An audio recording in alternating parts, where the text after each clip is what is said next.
Le décor a été planté.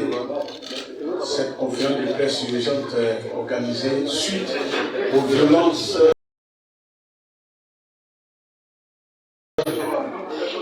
observées à Zopé en prélude à la visite annoncée du président Laurent Gbagbo le 9 et 10 décembre prochain.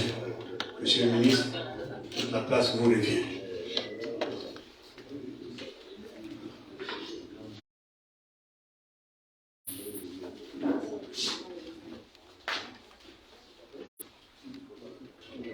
Camarades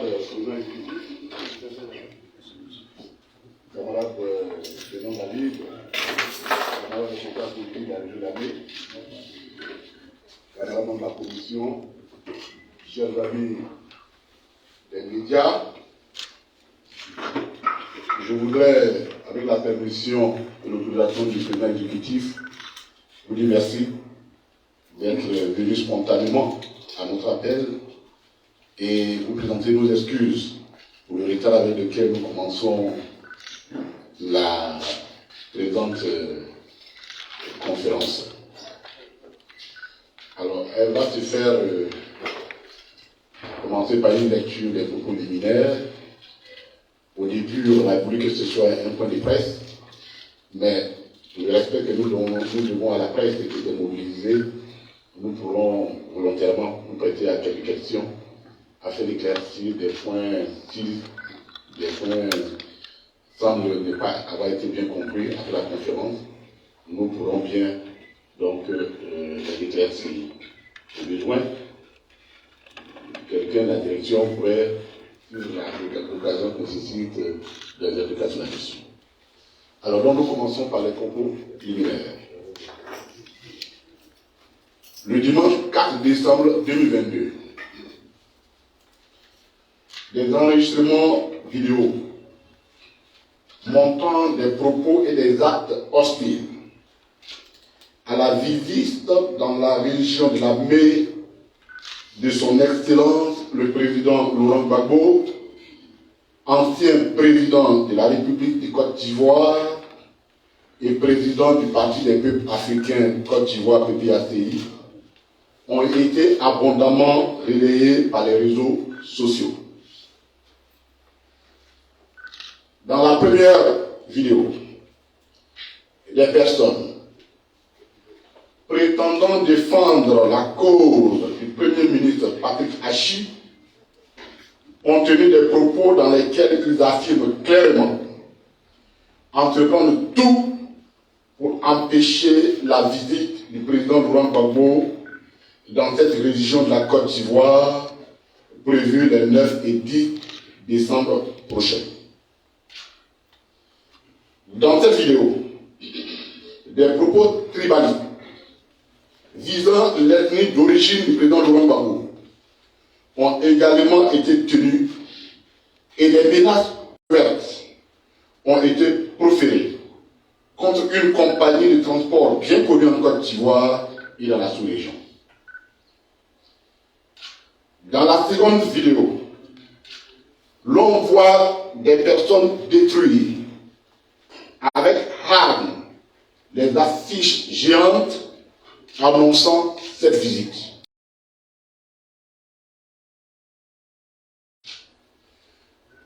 Tous les moyens blanches par ces personnes pour arriver à leur fin. Il y a un lien chronologique donc entre les deux vidéos. La première est la phase préparatoire et la seconde, la mise en œuvre des décisions arrêtées par celle-là.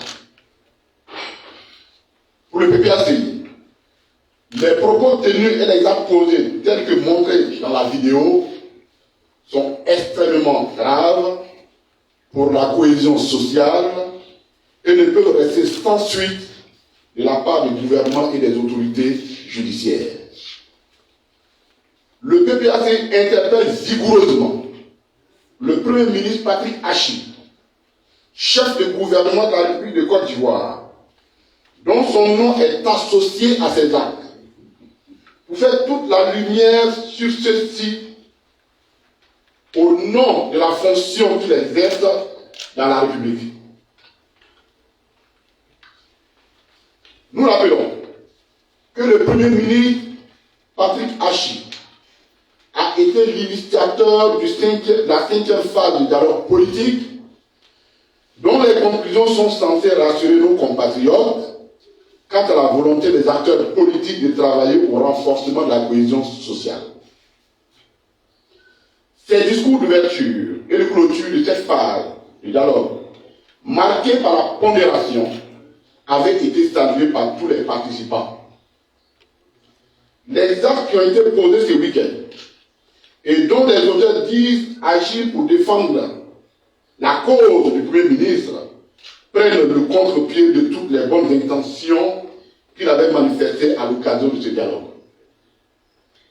Au-delà de ce dialogue, les fonctions du Premier ministre lui confèrent l'obligation de veiller à ce qu'aucune partie de la Côte d'Ivoire ne soit interdite d'accès à un citoyen ivoirien, surtout pas à un ancien président de la République.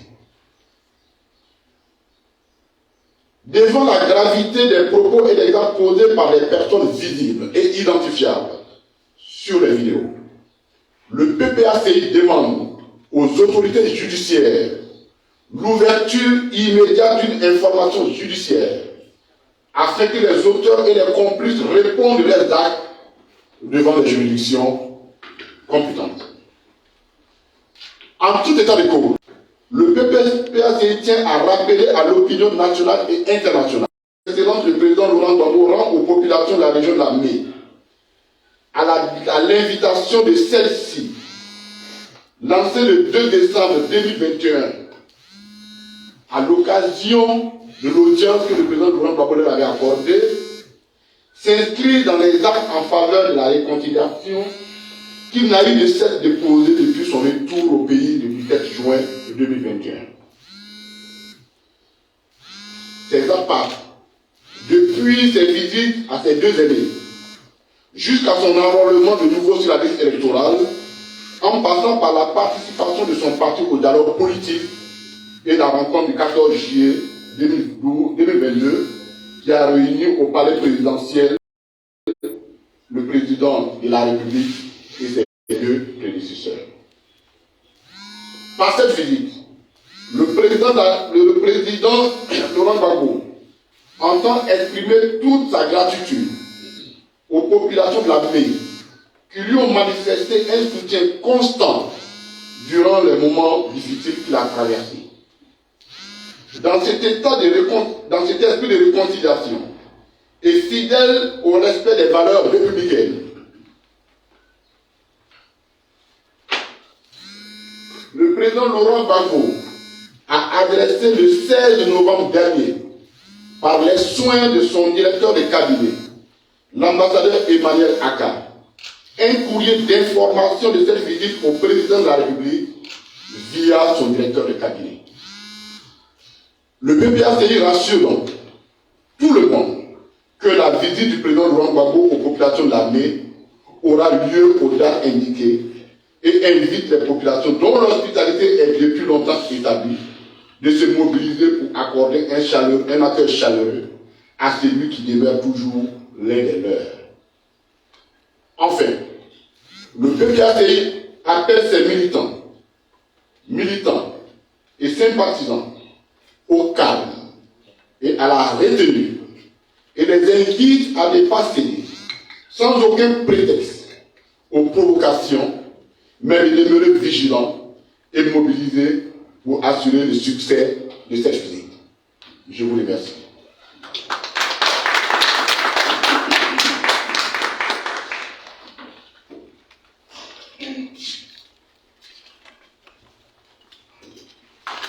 Voilà, juste le temps.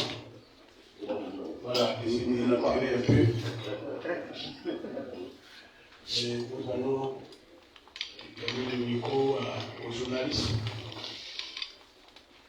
Je souhaite poser des questions. Est-ce qu'on peut voir les doigts déjà? ça n'a pas été suffisamment clair. J'avais l'occasion de l'interroger. Vous vous présentez votre organe, vous posez la question. Monsieur le ministre, on va prendre les deux premières questions et on attendra la suite. Bonjour Monsieur le ministre. Bonjour. Je suis étudiant du journal L'Inter. Alors, le vendredi dernier, des députés, des élus RHDP de la région de la mer ont animé une conférence de presse où ils ont annoncé que le 10 décembre à venir, ils vont organiser une journée d'hommage au chef de l'État Alassane Ouattara au stade Alassane Ouattara d'Azopé. C'est-à-dire le même endroit où le PPAC peut tenir son meeting ce jour-là. Donc, qu'est-ce que vous allez faire si effectivement ils vont ce jour-là pour organiser une meeting? Parce que selon ce qu'ils ont dit, ils vont faire, je mets ça en guillemets parce que c'est ce qu'ils ont dit, une démonstration de force. Donc, que va faire le PPAC? Merci beaucoup. Oui, Excellence, bonjour. Je suis Elvis Gouza, je suis journaliste du Boss pour l'Infodrome. Moi, j'aimerais savoir, dans votre propos liminaire, tout à l'heure, vous disiez que le président de la République a été informé. Si j'ai bien entendu. Il a été informé quand? Alors, je vous réponds rapidement pour autre chose. Le 16 novembre 2022, on avait un courrier par l'ambassadeur Emmanuel Aka, sur instruction du président Laurent Gbagbo, a envoyé un courrier au directeur du cabinet, le ministre Fidel Sarasoro, le directeur du cabinet du président de la République, pour l'informer de cette visite. Voilà. Question? Monsieur le ministre, on va donc répondre à la première question, puisque la seconde question a été. Donc, la réponse est simple. Nous maintenons notre manifestation. Le président maintient sa visite. Il appartient au gouvernement d'assurer et la sécurité et la sérénité des populations. Et le RHDP, c'est lui qui est au gouvernement. Car cela lui revient qu'il pense que véritablement, il rend service à la nation et au gouvernement et qu'il assume ses fonctions de gouvernement, qu'il fasse ce qu'il veut. Mais nous ferons ce que nous ferons. En tant que parti légaliste, nous avons fait toutes les démarches. Le reste, on ne peut pas empêcher quelqu'un de faire ce qu'il a envie de faire. Mais chacun assurera et assumera devant la nation. C'est eux qui sont au gouvernement. Ils ne peuvent pas se comporter comme des opposants. Donc nous dirons tranquillement, toutes les mesures ont été prises pour informer le gouvernement, le président. Mais c'est vraiment dommage que ça vienne des députés de la nation. C'est vraiment très dommage. Voilà. Oui. Monsieur le ministre, Oui. Jean-Claude, le quotidien de Nouveau Éveil. Monsieur le ministre, deux petites questions. La première question, est-ce qu'on peut, en état actuel de ce qui se passe, est-ce qu'on peut dire que cette visite du président Laurent Gbagbo se fait sous fond de tension? Parce qu'on sait que le RADP, ce même jour, une manifestation. Si oui, est-ce qu'on peut envisager, est-ce que vous avez pensé à un plan, un report de cette visite? Et puis, une question, oui, ça fait une question. On s'imagine, est-ce que l'armée demeure sur le bastion du président Laurent Gbagbo? Si ces actes de vandalisme auxquels on a assisté, est-ce que cela démontre que vous avez perdu un peu l'armée dans l'armée? Merci beaucoup. On va prendre Alors, le deuxième journaliste, comme on va par fréquence de deux. Bonjour Monsieur le ministre, je suis Lamine Koulibaly du quotidien Génération Nouvelle. Dans votre propos liminaire, vous avez évoqué les vidéos qui ont circulé sur les réseaux sociaux. Effectivement, comme vous l'avez mentionné, nous avons entendu le nom du Premier ministre qui a été évoqué. Est-ce que vous avez pris langue avec lui pour en savoir davantage? Ensuite, je vais répondre sur la question du confrère. La première question, sur le RHDP qui entend organiser un meeting le 10 dans le même stade où le PPAC doit tenir un meeting. Vous avez dit chacun assumera. Qu'est-ce qu'on doit entendre par chacun assumera? Ok. Le nouveau réveil. Non, pour nous, notre visite ne se fait pas du tout, la visite du président Laurent Gbagbo ne se fait pas du tout sous fond de tension. Le président Laurent Gbagbo a été invité par les populations de la nuit. Donc, nous sommes en Afrique. Quelqu'un vous invite, il n'est pas en même temps vous faites l'attention. Donc, pour nous, le président Laurent Gbagbo va le 9 et le 10 saluer les populations de la nuit sur leur invitation. Donc, il n'y a vraiment pas de tension là-dessus. Et ça me permet de répondre à votre deuxième question. Oui, je pense que cette peur-là, de savoir que le président Laurent Gbagbo va dans son bastion, c'est certainement ça qui les rend frileux. C'est là qui les rend frileux. Sinon, il n'y a aucune raison. Et ce n'est pas parce que des individus, quelques individus se seraient levés avec des instruments de violence pour aller détruire ou tenir des propos, que du coup, nous interférons tout le peuple entier en disant ils ont lâché le président. Ça, je pense que c'est un raccourci que nous ne prenons pas du tout. Et je pense que dans la réalité, les initiateurs de ces actes, c'est parce qu'ils savent certainement que cette démonstration risque d'être à la hauteur de leur peur, qu'ils sont obligés d'agir de cette façon. Vraiment, je voudrais que nous restions calmes. Nous sommes venus vous dire l'état d'esprit du président. Il a été invité et il va y aller. Et il n'est pas question pour nous, dans l'état actuel des choses, d'opérer un quelconque report. J'ai rappelé ici, au nom de notre parti, qu'il appartient au gouvernement, dont le chef est ressortissant de cette région, d'assurer la sécurité et de ne pas interdire l'accès d'une partie de la Côte d'Ivoire à un citoyen ivoirien. Ça fait partie de ses fonctions de Premier ministre. S'il ne peut le faire chez lui, alors il faudra désespérer alors de lui, en ce qui concerne même sa responsabilité à la tête de l'État. Or, nous lui faisons confiance. Nous savons que c'est un monsieur qui est suffisamment assez intelligent, qui a beaucoup de retenue et beaucoup de conneries, qui saura dire à ceux qui se réclament de lui de faire attention parce que ce n'est pas du tout une belle image pour lui.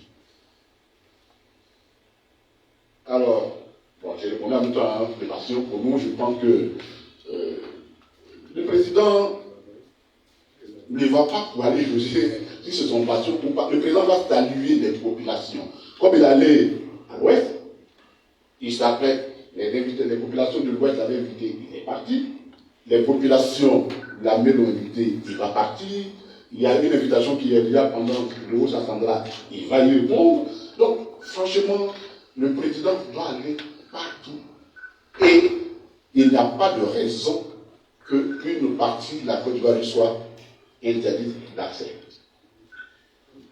Ça me permet de. Ça répond en même temps à votre question. Hein. Vous avez demandé. Vous rejoignez l'autre en disant que ça aurait lieu le même jour, au même lieu. Est-ce que ce n'est pas comment nous analysons tout cela? Pour nous, vraiment, au lieu de nous répéter, nous allons dans la logique que le président Laurent Gbagbo a jusqu'à aujourd'hui observé. Parfois, on se demande bien, mais qu'est-ce que les gens nous veulent? Il est arrivé, il n'a posé aucun acte hostile. Au contraire. Au contraire. Je ne sais pas pourquoi il y a cette frilosité, pourquoi les gens sont frileux et ils parlent par tous les moyens pour le provoquer. Alors que le monsieur, depuis qu'il tient, on lui fait même le reproche, il ne même pas parler beaucoup. Il est dans son coin, il organise son parti, il a confié à des personnes qui travaillent énormément, je dirais, pour implanter son parti. Et puis, ça là, vraiment, je ne vois pas où est le problème dans cette situation. Donc, pour nous, quand je dis tout à l'heure, chacun va admettre ses responsabilités. Nous avons fait toutes les démarches administratives dont nous avons fait. La responsabilité première de l'État, c'est d'assurer la sécurité. Ce n'est pas nous. Donc, c'est à eux d'assurer la sécurité. Mais il n'est pas question pour nous de reporter cette visite. Monsieur le ministre, avant de prendre les dernières questions s'il y en a, je voudrais signaler aux journalistes que cette conférence de presse se tient non seulement en présence du président exécutif du PPACI, mais en présence de la présidente de la Ligue, présidente intérimaire de la Ligue des femmes du PPACI qui s'appelle Gisèle Apo, qui est de Yakassé à Togo. Elle se tient en présence de Abel Parfait, c'est ça, qui est président du comité d'organisation adjoint, qui représente ici le député Boni Beda, qui est le président du comité d'organisation. Bien sûr, nous avons notre Archie Bernard, qui est le coordonnateur régional d'Alépé, lui aussi du peuple laquier. Vous voyez donc que le peuple laquier est dignement représenté. On va prendre la dernière question.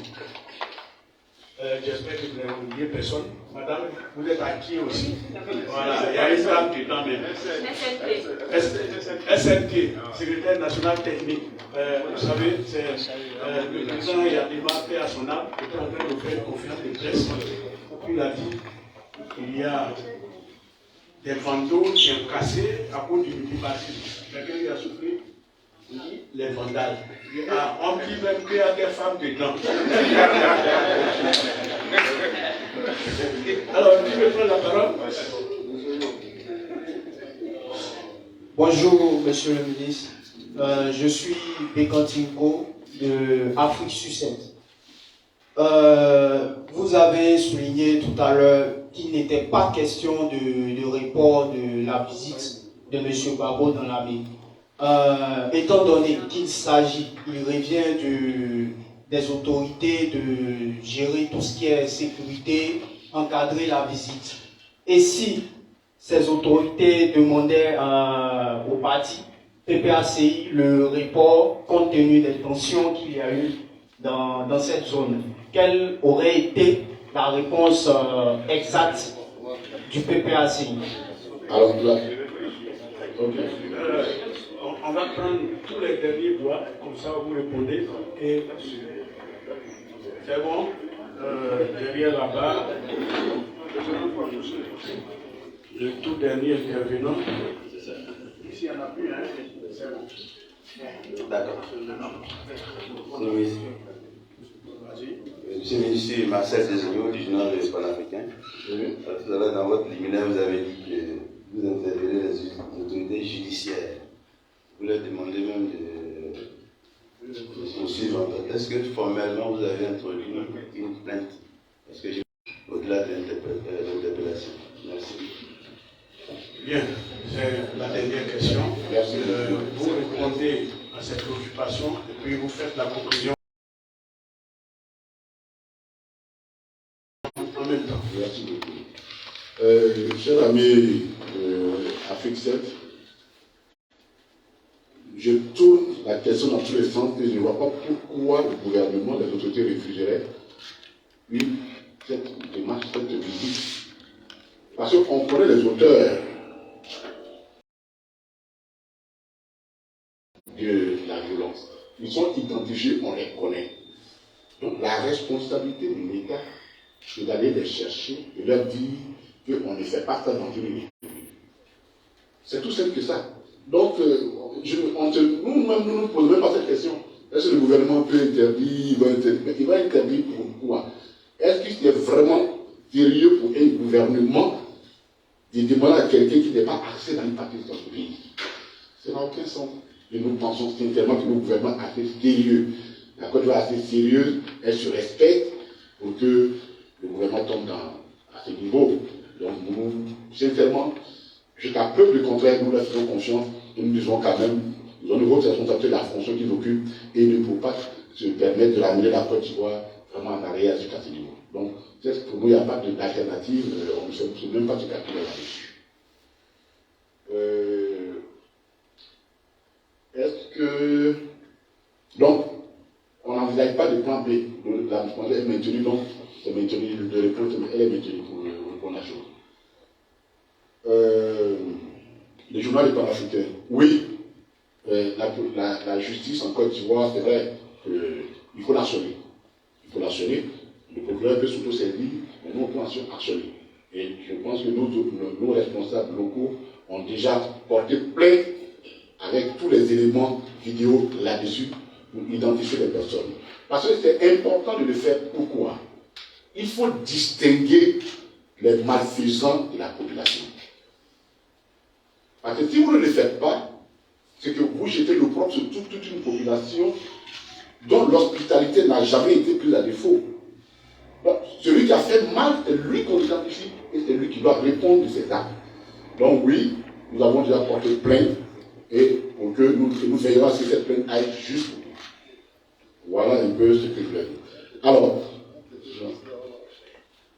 président exécutif, membres de la direction, nos camarades de la région de la Mée, nous voudrons, une fois encore, notre président vous remercier à la presse pour les d'être venus et de pouvoir remercier notre message.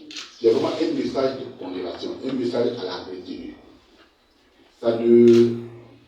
Vous savez, nous sommes dans un monde qui est très ouvert et qui est accessible à tout et à tout le monde. Donc, il y a des pratiques que nous devons interdire. Et associer le nom d'un premier ministre aux actes qui ont été posés, je pense que le premier ministre lui-même devait porter plainte contre ces personnes.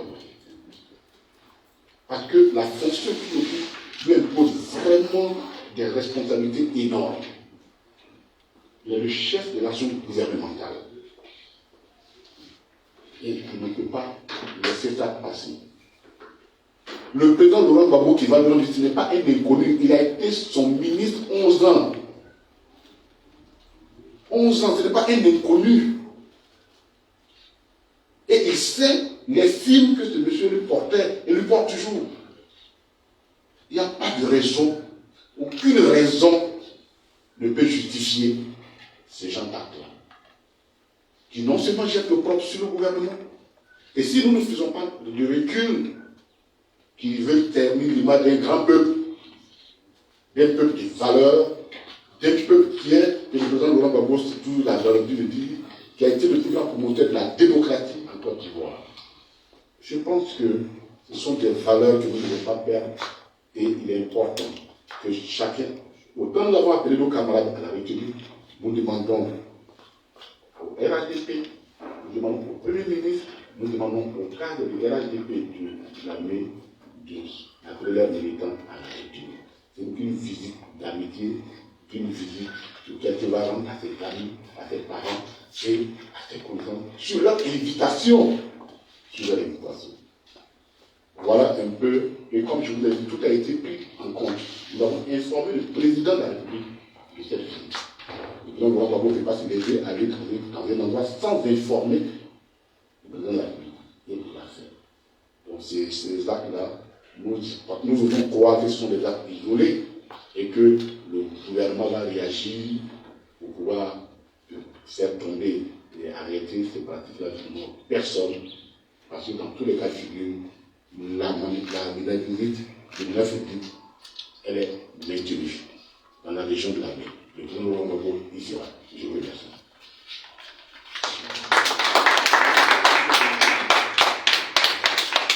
Voilà. Chers amis journalistes, confrères, conseillers, merci d'être venus.